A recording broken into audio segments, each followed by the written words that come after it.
want to scream. I do sometimes. How a county with less than 1% of Oregon's population ended up with more positive cases in a single day than any other county. It's definitely a little bit of a false sense of security. And why Governor Brown's warnings are falling on so many deaf ears. They don't believe her. They don't trust her. In less than a month, Portland will vote for one of these two people to fill an empty seat on city council during one of the craziest times in history. There's nothing like a crisis for an opportunity. So I asked both Dan Ryan and Loretta Smith how they would tackle police reform and unrest downtown. I'm not clear that we actually have had riots. And finally, an answer to a question that a lot of you have. Are protesters spreading COVID-19? Here's the story. All right, let's get started. Hi, I'm Dan Haggerty. Welcome to The Story. Grab your phone. As always, hop on Twitter or Facebook, Instagram. You can email us, talk to us during the show. Ask questions about our coverage. Did we miss something? Should we be considering another angle? We check the emails and the Facebook messages throughout the night. Our team looks at them, but I think the fastest way to get in touch with us during the show would be to use Twitter and the hashtag #HeyDan. I read some of the comments at the end of the show. In the meantime, why don't we focus on the beginning of the show? And I want to start by sharing some good news because, we just don't hear enough of it nowadays. Testing for COVID-19 in Oregon is up. It's way up. Our testing capacity, meaning how many tests the state can administer, is at an all-time high. You know what else is at an all-time high? The wait. So what was your total time? How long did it take? 4 hours and 20 minutes. That is incredible. Yeah, incredible. Frustrating. Lots of words to describe that. At least the tests are available, even if you have to wait a long time to take one. See, Oregon's testing capacity is around 41,000 people per week. In fact, there are more tests than there are people taking the test. Oregon's health leaders say only about 35,000 are getting tested per week. But as a result, the Harvard Global Health Institute ranks Oregon as one of 34 states way below the target level of testing. So the OHA made its own goal: test 2% of Oregon's population each month, which the OHA reports it did in June. And even though they don't want people to come in and get tests if they don't have symptoms, they're still seeing a boost in people coming in to take one. What we're seeing is there's been a real increase in demand for testing. I think that's both probably for people with symptoms, but it's also for a whole lot of people who are concerned but don't necessarily have symptoms right now. The last testing wrinkle is how long it's taking to get the results. See, they should take about 1 or 2 days to get back. Legacy Health, though, is saying theirs are taking about 2 to 3 days to get back. And the national lab, called Quest, they're so slammed, they're taking a week or more to get you your results. So that means that the decisions that our leaders are making might be based at times on week-old data. So you can imagine that if we don't get that test result for 7, 8, 9, 10 days, we may be getting the test result when they're actually sort of almost done with the quarantine period and the infection has already spread 2 to 3 more times since then. Quest says, frankly, they're going to try and figure out how to do more tests. But for the most part, the system is maxed out. So we'll see. All right, now to our big story. We first told you about this one last night. It was actually a viewer who first told us about it last night. You might remember the question. It came from Cindy on Twitter. She asked, "Hey, Dan, what's the deal with Malheur County? Their numbers are really high for a county with a low population." And as we said last night, she is totally right. Their numbers are really high. In fact, it turns out over the last few weeks, they've seen a sudden major spike in cases. And on Sunday, Malheur County, which is home to less than 1% of Oregon's population, reported more new cases in one day than any other county in the entire state. And their health officials are so concerned about what they're seeing there that they did something to get our attention, and it worked. So earlier today, I sat down with Maggie Vespa to talk about it. Okay, Maggie Vespa joining us now. So what caught our eye was this very bluntly written and alarming press release that we got yesterday from the health department in Malheur County. Yeah, exactly. And as you know, we've seen a lot of press releases about COVID case numbers and about sort of all the different dynamics that are tied to this pandemic. But this one was really on a new level. And I want to show you part of it now. It started by saying, quote, "So much is happening related to COVID-19 in Malheur County." And then it listed bullet point after bullet point of basically red flags tied to what can only be described as a sudden outbreak in this small rural county. It said Malheur County has 434 cases with a 16% positive test rate. And by the way, that's alarmingly high. You want that rate at no more than 5%. It said in the last week, the county has had its second and third deaths due to COVID-19, a woman in her 80s and a man in his 70s. It pointed out that Malheur County is home to a state prison, which is experiencing its own outbreak. That's the Snake River Correctional Institute. And it said the main lab the county is using for testing, Quest Diagnostics, is backed up, and people are experiencing serious delays in getting results, like a week or more in some cases. And then it ended with the county health department's director basically asking people, imploring them to talk to their family and their friends and essentially convince them that this pandemic is serious. And then that last section of the press release ended with 2 words, and those were, "Be brave." Statement. I mean, so they laid out a couple of different issues there, but clearly they don't think that people there are taking this seriously enough. Yeah, exactly. And we'll get into that and sort of the theories behind why in this piece. But, first and foremost, again, we saw that release. We were really struck by it. So we immediately yesterday called the Malheur County Health Department and asked to speak to the director who wrote that release. Her name is Sarah Poe. And this morning I talked to her and I started with asking about this message that she's now put out. I've read a lot of news releases about COVID case counts, and yours felt like an equivalent of screaming. Do you just want to scream? I do. I do sometimes. I do feel like I've been saying the same message for a long time. A message that has, frankly, fallen on too many deaf ears. At least that's what the last few weeks' worth of coronavirus numbers tell Sarah Poe. These graphs show the positive test rate and the rate of new cases. You can see both started to spike around June 22nd. For Poe and others at Malheur County's health department, Sunday was particularly alarming. We had more positives in a single day this weekend than any other county in the state. And we have 0.7% of the population. I've been so proud of my county and how many people have stepped up from different departments. Quite frankly, it's still just not enough. At the same time, she says testing capacity fell behind. Quest Diagnostics, the lab handling the county's drive-through testing, is overwhelmed. Poe says results in some cases are taking a week or more. We reached out to Quest but haven't yet heard back. Poe says for now, the area's hospitals are able to keep up. But if this continues, I do get really nervous about what it could look like a month from now. It's the outbreak that Poe says a lot of people in Malheur County believed wasn't coming. This, after all, is a very rural area. Social distancing has always been a fact of life. On top of that, let's be real.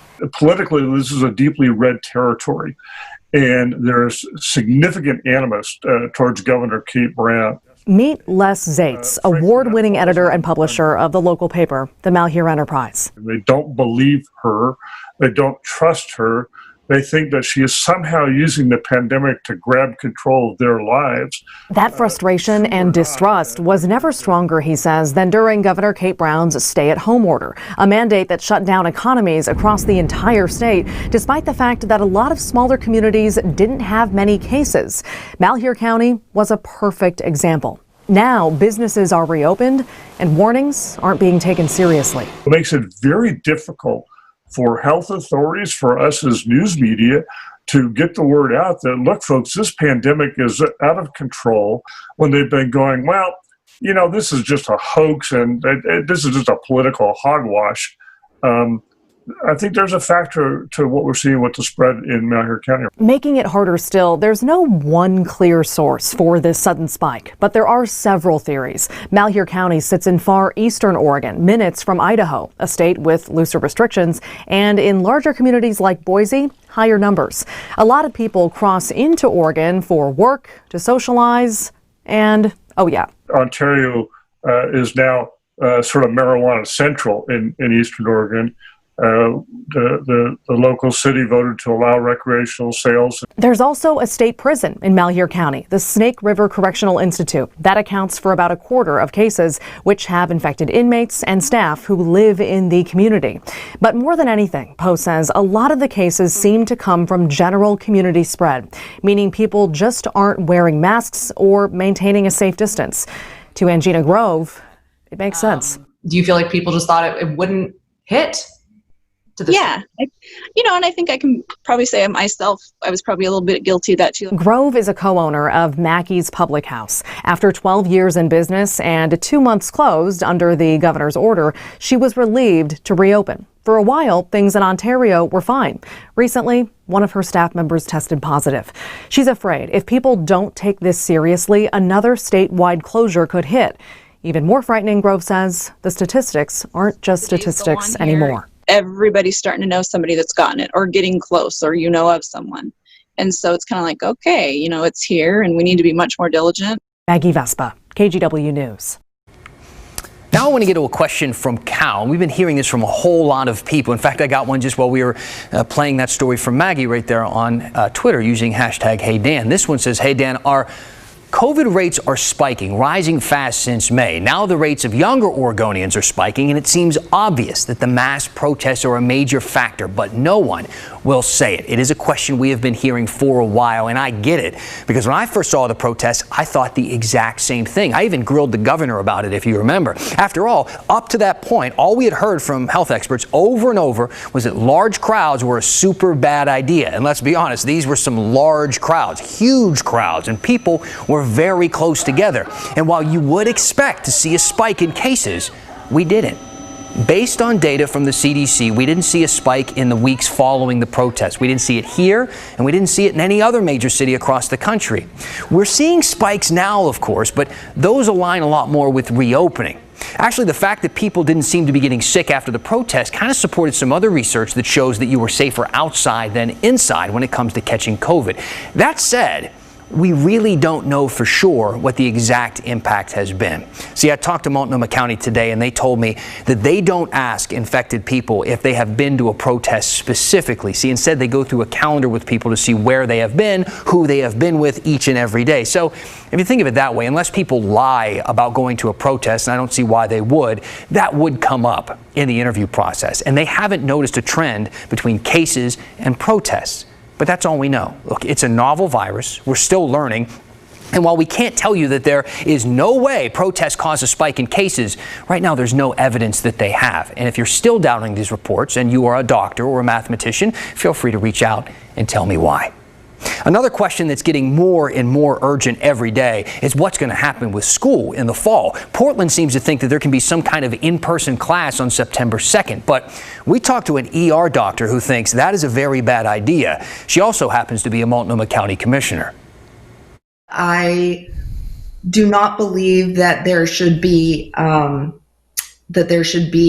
on-site learning in the fall. How do we keep our students from falling behind? It's kind of the question of the moment. It is such an important consideration because it isn't, and it's not just education. It's kids' sort of mental health and well-being. There are a lot more supports that are provided at school for children, so it's really holistic. It is the whole package.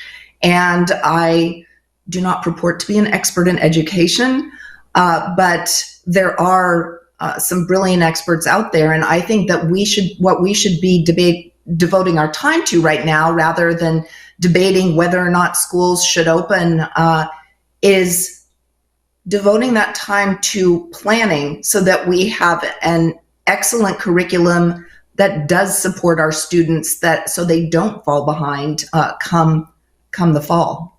Again, I can't speak for the district. I can't speak for the state. I will say, as a parent, I am preparing for my children not to go back to school. All right, so we pressed Governor Brown yesterday on when she would make the call finally to cancel possibly in-person school or to take some other protective measures, and she wouldn't point to any specific criteria at the time. So for now, parents, we're just going to have to deal with not knowing, at least for now. Even the fire department has to deal with red tape, the technicality that's delayed the rollout of one of Portland's biggest reforms. Also, I asked two of Portland's city council candidates what they think about calls to defund the police. And one of you asked if we had any video in the KGW vault of the 1967 Rose Festival, and I'm really sorry to say that we do not. But we do have something else and I'll show you when the story continues. Okay, we are getting a lot of questions by people using the hashtag HeyDan. Let's answer some. Our first question, we get this every time there is a rule change. Are churches included in the social gatherings ban? So churches are exempt from this ban of 10 people or less inside a building. I asked the governor's office why. They didn't really give me an answer, but they did say the new gathering limit applies only to indoor social get-togethers. Churches, businesses, and venues must follow the health and safety guidance and occupancy limits already established for those types of buildings. Do you have questions? I know you do. Every time there is a rule change, please let us know by using the hashtag HeyDan. All right, welcome back. Let's keep this train on the tracks, huh? This is the story. We got a couple of viewer questions this segment that we want to get around to, but remember, keep reaching out to us. Use that hashtag HeyDan if you want us to look into something, or if you just want to say hi or offer some feedback. Anything goes. You can use the email thestory@kgw.com. So last night on the story, we had an update on Portland's planned street response team. This was the idea for EMTs and crisis counselors to respond to calls involving homelessness and mental health issues instead of sending an armed police officer. It was supposed to be up and running this year, but now it's being pushed back until next February. Helen wrote in and asked us, if the program is based on Eugene's, why is Portland reinventing the wheel? If I remember correctly, Eugene's program has been around for like 25 years. Portland is saying they need 45 months, nearly 4 years to get the program up and running. Makes no sense to me. So first of all, real quick correction for you, Helen. Portland actually said they need 4 to 5 months, not 45 months. So I think you might have misheard that part. But your question is still warranted. Why is it taking so long to get this program started? And we got a better answer for you today. There's apparently, as Portland Fire and Rescue put it, a holdup in HR.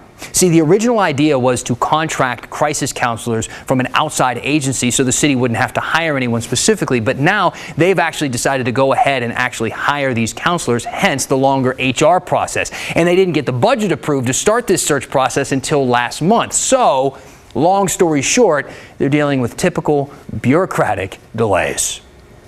In 28 days, Portland gets to hold another election, this one to fill the empty city council seat left behind when Commissioner Nick Fish died of cancer at the beginning of the year. Now, we narrowed that race down after the May primary from 18 candidates to these two, former Multnomah County Commissioner Loretta Smith and former education nonprofit executive Dan Ryan. Smith, with years of political experience behind her, running against first-time candidate Ryan. Now, between COVID-19, our economic crisis, the push for racial justice, whoever ends up filling that seat could have an extraordinary impact on the future of this city. And because all three of those issues are extremely local, this is an extremely important race. I had a chance to interview Ryan yesterday and Smith on Friday, and we talked about all of those issues and more. Today, we're going to share their thoughts on the movement to defund the police, beginning with Loretta Smith. How do you feel about defunding the police department? Well, if we're talking about defunding the entire police department, I think that's a mistake. But if we're talking about resourcing some of those dollars, like I said and suggested in my police accountability reform, I think that's so much needed, and that's a better use of those funds. I called for 20% of the police budget to be put into other places that we can help community members, and to help those community members to have better housing, to have better education, health care, and those kinds of things. And I also called for, in that same package, for qualified immunity to go away, and to stop the chokeholds and the rubber bullets and the tear gassing. Those are things that I think are important. And the fourth point to my plan was to actually have a citizens review committee that is a permanent committee, and a committee that I think we need to put on the ballot in November so that it is in the code. And anyone who is in leadership at the city of Portland, they have to make sure that they have citizen involvement. I think that is so key and so important. Smith also told me that she isn't sure whether she considers what's happening nightly downtown as rioting. In her view, it's mostly white demonstrators co-opting Black Lives Matter and taking the opportunity to loot and do damage. And it's the police, she says, who are escalating things into what we're seeing. As for my conversation last night with her opponent, Dan Ryan said a few different times that he saw all of these crises we're facing as an opportunity to make major change. So I asked him his take on defunding the police. I think the term I like to say is I want to repurpose the public's investment for our community safety. I think that we've had too much investment just in one aspect of it that has proven to be a culture that has too much of a military type force to it. I've been in, protests myself where I feel like I'm a pretty peaceful, optimistic person and I'm there for the right reasons. And then suddenly the armored gear comes out and it really triggers you. And next thing you know, it makes you agitated. So we've been experiencing that for some time. The fact is, it's just not working anymore. We've now finally had an uprising where people are believing what people from marginalized communities, especially African-American people, have been talking about for decades. And, we can't go back now. There's finally a critical mass of attitudes, of beliefs, and values that are clear that the culture of our police department has to radically change. And so, but we can't do that just by focusing on them. We have to build and reimagine a community safety system. So I like the repurposing of $15 million from the police department into community solutions like Portland Street Response, where we have more people on the streets that are actually trauma-informed and have de-escalation skills. Dan Ryan and Loretta Smith are running to fill position 2 of Portland City Commission. Whoever wins will take over the remainder, as I said, of Nick Fish's term, which goes until the end of 2022. The special election to pick the winner is August 11th, and you can watch my extended interviews with both candidates right now on YouTube. The ballots are going to be mailed out a week from tomorrow. We're getting a ton of great suggestions from all of you into the KGW Vault, so keep them coming. Keep using that hashtag #HeyDan. I got this one from Jim. He said, "Hey Dan, how about a happy story from the Vault?" I like that. The Rose Festival in 1967 had almost 20 U.S. Navy ships and thousands of sailors meeting Portlanders. I was one of them, and I met my wife-to-be. We're still here and have been happily married for 51 years. First of all, that's a nice story. That made me feel better. Thank you. Congratulations to you and your wife for a lot of great years together. Now, unfortunately, we weren't able to find video from that exact year, but we did dig up a bunch of other Rose Festival clips that we think will make you smile.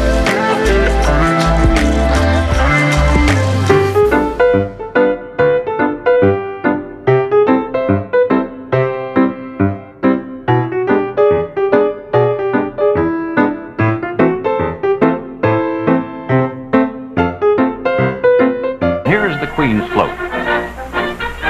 On it, Queen Sharon with the princesses.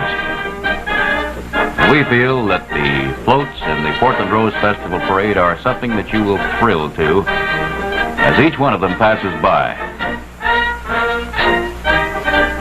Decorated with thousands upon thousands of living flowers. Moving on down the street and out of sight. Looking now upon the officials as they pass in review, Mayor Terry Schrunk and his family getting a rousing hand from the crowd. Followed by a precision marching band, men in blue, visitors for our Rose Festival festivities.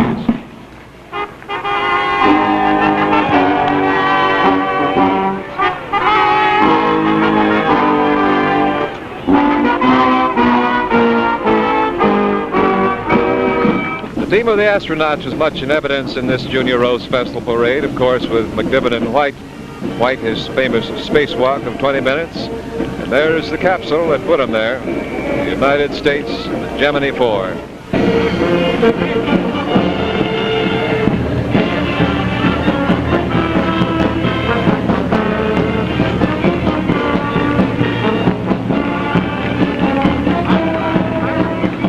The Vault's one of our most popular segments. Every time we air something, people keep writing in and they have more and more ideas. So please keep those coming. We'll do our best. We go down there, we look around for everything that we like. Trust me. So if you have an idea, use that hashtag #HeyDan. While you're there, send us a comment or a question. I'm looking through my phone right now. I'm going to read a couple when we finish the story next. All right, DK Castleton on Instagram. With all the spikes in COVID cases, why are we still in phase 1 of reopening? We don't have to stay in phase 1. I mean, the goal is to get better and go to phase 2, but the governor has said multiple times that if we have to roll things back, we will. Of course, that's not what we want to see happen. We don't want to see people getting sick. We certainly don't want to see people closing their businesses back down. That's why all of these steps are being taken to try and keep people safe and COVID-free. Annette writing in, we know nothing about the effect of the protest given the lack of evidence. Young people do not have symptoms, but they could give it to older folks many weeks later. Isn't it irresponsible to say protests don't spread COVID when we really don't know? So we aren't, and I haven't heard anyone say that protests don't spread COVID. What we're saying is there's no evidence to show that there was a spike in cases directly related to those protests. And there is evidence that shows that. So that's all we know. We don't know that nobody got sick at the protests. We're not saying that. We're just saying, and it's clear, there are a lot of ways that people can catch COVID. We know that. It's on the news every single night. I think we should take precautions regardless of what we are doing. We're out of time. I wish I had more. I had a couple more. For Jason Jones, I wanted to read your comment, but I ran out of time. I'm sorry. Maybe tomorrow. You have to tune back in. That's it for the story. The news at 6:30 is next with the reporter. We'll see you tomorrow.